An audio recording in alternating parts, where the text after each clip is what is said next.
morning, flight fans. This is Steve, better known as your desk-bound aviator.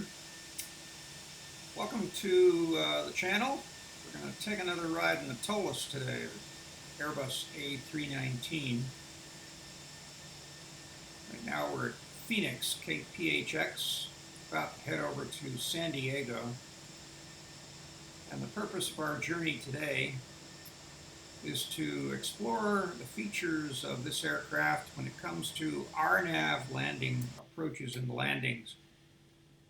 Been a number of folks asking about that subject, including me, and so I've been doing a little bit of experimenting with it, and it's actually pretty easy as far as I can tell. Now, of course, I'm talking about Airbus on a computer here, not the real aircraft, so there may be some issues that I'm not aware of in the real aircraft that are not represented here.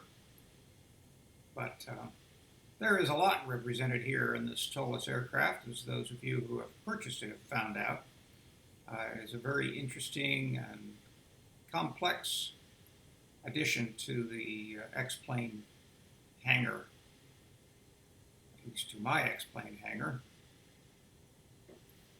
So we're coming down here to the end of the way. We're going to take a left turn and pull up to the threshold of the runway here. Just navigate this turn. On runway 26.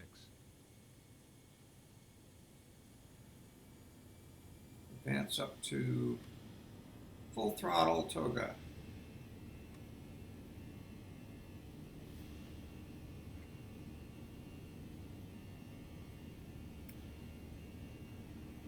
Good afternoon, Emirates 208 Super. Emirates 208 Super, clearance clear Oscar Mike Delta Bravo Airport, BA3 departure, fly runway heading, radar vectors merit. 100. Then as filed, climb maintain 5000, squawk 1552, information. Uniform is current, expect runway 22 right for departure. Clearance for Emirates 208. V1, rotate.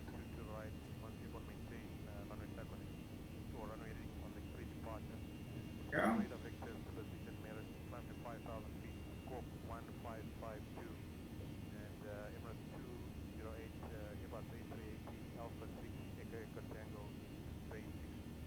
Positive rate 0. Contact ground control 121.9, Okay. 12 are ready to taxi. Go ahead and put on the autopilot.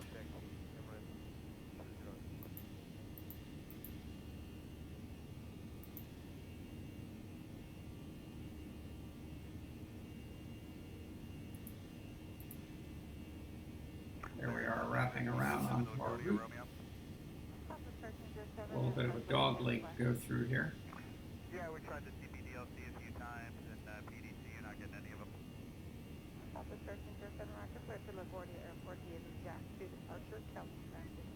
We had that little S on the speed, now it's coming back up, so we'll go ahead and bring in the flaps.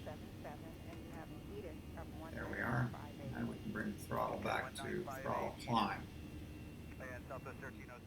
Over here, we'll see there is that center peninsula, and we're right there on gate 31, which is convenient because we'll be coming in on runway 27 on RNAV. Now, RNAV, one of the things you're looking for, at least in the real world, is to check and see that it's WAAS equipped, W-A-A-S, and this one is. My understanding is that in X-plane, that's not really an issue. You can land on any RNAV runway, and it'll perform the same way.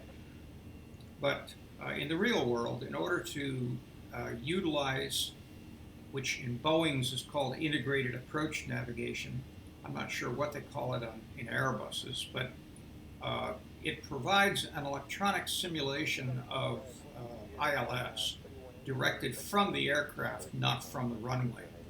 And I believe that operates in a similar fashion on Airbuses. At least it seems to function that way. So we will explore that as we get a little bit closer.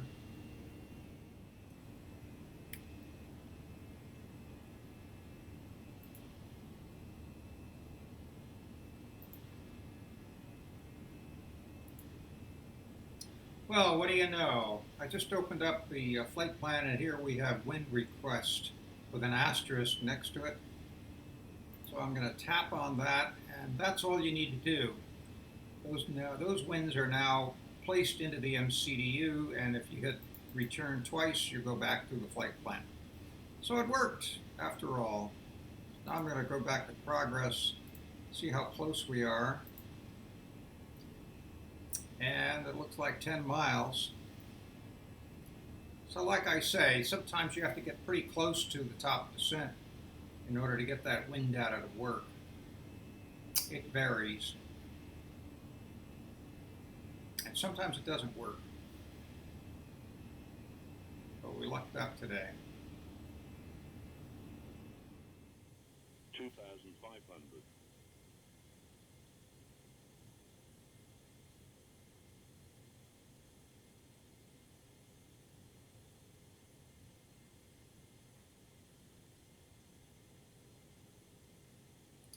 And there you see VDEV and LDEV. So I'll go ahead and turn on the approach system. That little light lights up. We get speed and final approach indicated on the PFD. And you see these two indicators demonstrating that we have locked on to a glide slope and locator, which is now controlling the direction of the aircraft as we descend. And this will carry us through our final descent altitude of 2,000 straight down to the runway. We may need to make some modest adjustment laterally as we land. Sometimes these runways are a little off, but we'll see what happens when we get there. Now that we can see the runway, it's in sight, we'll go ahead and lower the gear.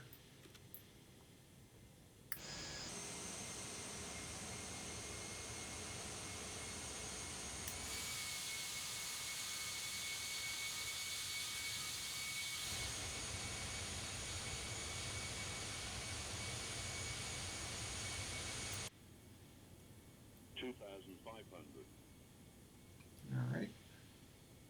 Another notch of flaps.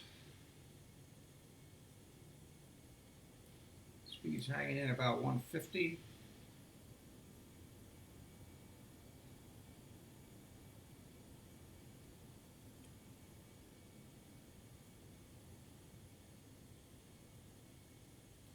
You'll see this little mark go up and down above and below the line as the airplane adjusts itself to the glide slope.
All right, making our final descent under control of the RNAV landing system.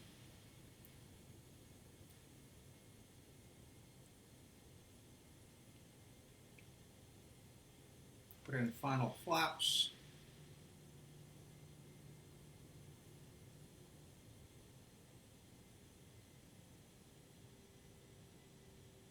I don't know of many cities in the United States where the airport is so close to the city. Approaching 27. Autopilot has gone out, but the system is still guiding us toward the runway.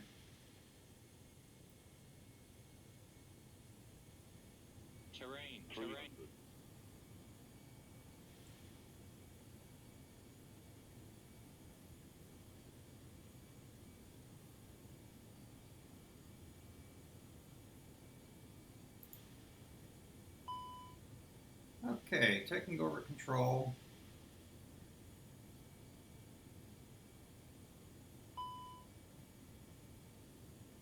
Sync rate, sync rate, sync rate, sync rate, sync rate, sync rate, sync rate, sync rate, sync rate, sync rate, sync rate, sync rate, 50, sync rate, 40, sync rate. retard, 20, 10, 5, Alrighty. 1,500 meters remaining. A little bit cockamamie there.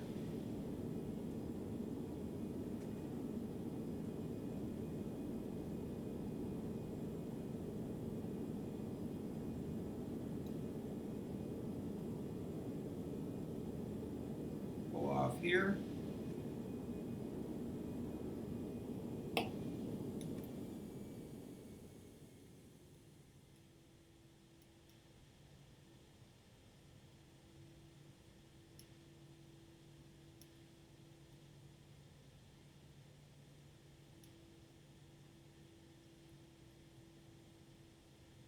Okay, watch these little flashlights.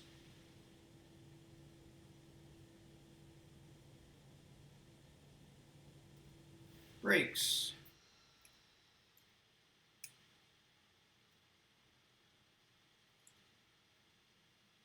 As the baggage starts to get unloaded. So there you have it, folks. That was an RNAV landing. A little bit shaky toward the end there. I'm not sure what happened with that. I get these chimes and things that go on, and I'm not sure if the autopilot is cutting out or not, but we were starting to get a little close to the threshold of the runway, and we weren't really descending quite as fast as I wanted to.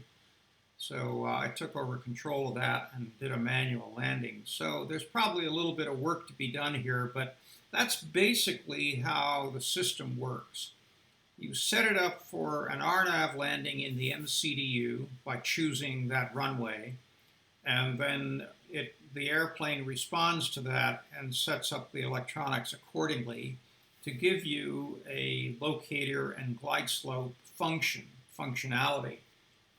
This is on WAAS-equipped runways. Now, bear in mind, in XPlane, my understanding is that you can get away with this on any RNAV runway, a GPS RNAV runway.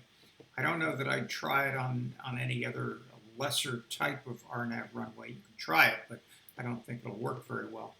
But it does work on GPS WAAS-equipped RNAV runways. So that's it today. Thanks for joining me. If you have any questions about all of this, I'm sure there probably are some out there. Make sure to post them in the comments section. If you want to know about any of these plugins that I'm using, let me know that, and I can always add that to the description. And glad you joined me today. It's a fun aircraft. It's got a lot going on with it, and it's fun to fly. And it's great because it's small, so you can do these short runs and not have to spend all day long in the air on your computer. So this is Steve. Thanks for joining me on Desk Bound Aviator. I'll see you soon.